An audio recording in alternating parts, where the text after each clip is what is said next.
All right, so let's wrap this and say, hey, we've shared this. And listen, what are the top three things you would recommend the business owners begin doing now to maybe get out of the technician role or to understand how to make better business investments?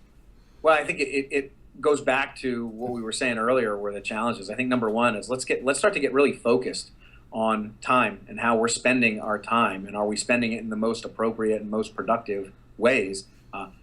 I'm a guy that by nature is not necessarily a time management ninja, and so fortunately, I'm kind of the perfect person to have benefited from some of the tools and techniques that we use at Focal Point. So that's an area of emphasis, and really that amounts to prioritization.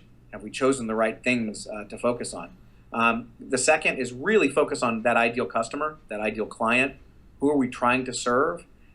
Everything should be tailored around that. Sure, we talk about that from a marketing message, but really, if you think about it, really defining your ideal client defines what your service or product offerings are going to be, what your pricing maybe needs to be, and therefore what are the other capabilities that we need to bring, whether it's from a personnel and operations perspective, even a finance perspective, in order to be able to support those things. It's all got to be around the customer, the client.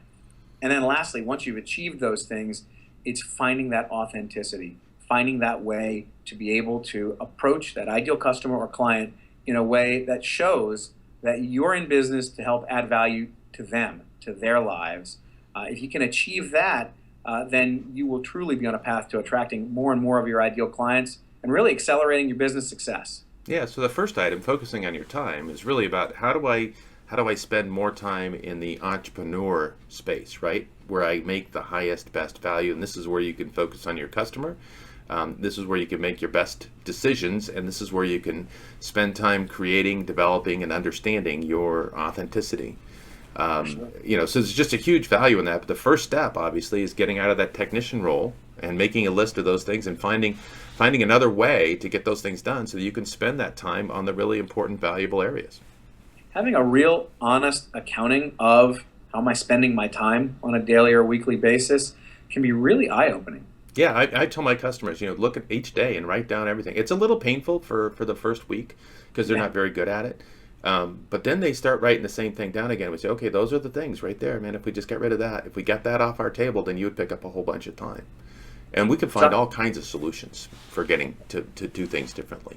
and we can start really simply. John, you and I were both at an event where we got to benefit from hearing directly from Brian Tracy. Time management's not that complicated. There are A tasks that are helping us drive towards our success, and then there are B tasks, which are nice, they're good, but they're not necessarily driving it. If you want to be more successful, do more A tasks and fewer B tasks.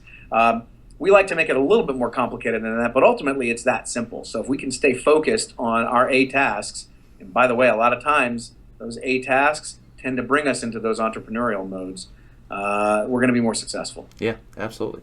Well, Ellis, thanks a bunch. I really enjoyed this session. I think we've created some nice stuff for our viewers, and we'll get some feedback from them as we release these videos. Thank you so much, John. Really has been a great pleasure, and appreciate everything that I'm learning from picking your brain.